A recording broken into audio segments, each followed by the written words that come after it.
By 1970, you could walk into a dealership and buy a car with 450 horsepower for $3,500. 3 years later, it was all gone.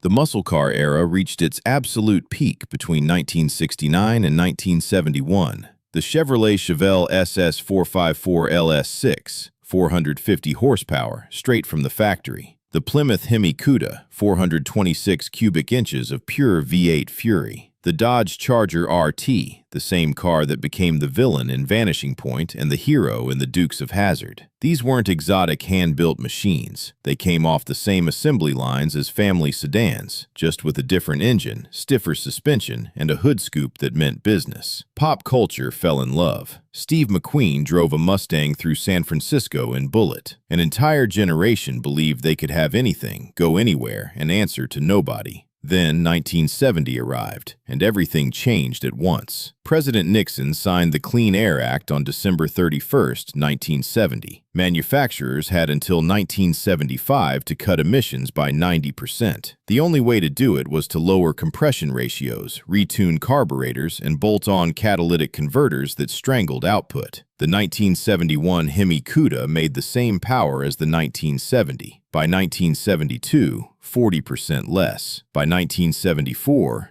it was gone entirely. Then, in October 1973, OPEC placed an oil embargo on the United States. Fuel prices tripled overnight. Gas-guzzling V8s became public enemy number one, and insurance companies looked at the accident statistics for young men in powerful cars and raised premiums until the monthly insurance bill exceeded the car payment itself. Three forces at exactly the same time. Detroit never saw it coming. The horsepower numbers collapsed. The Mustang II arrived in 1974 with no V8 option at all. Car magazines called it a betrayal. They were being polite. The cars kept the names, the Charger, the Camaro, the Mustang, but they were shadows, carrying the weight of legends they could no longer live up to. But the muscle car wasn't dead. It was just waiting. And what came next, nobody expected either. That story is coming next.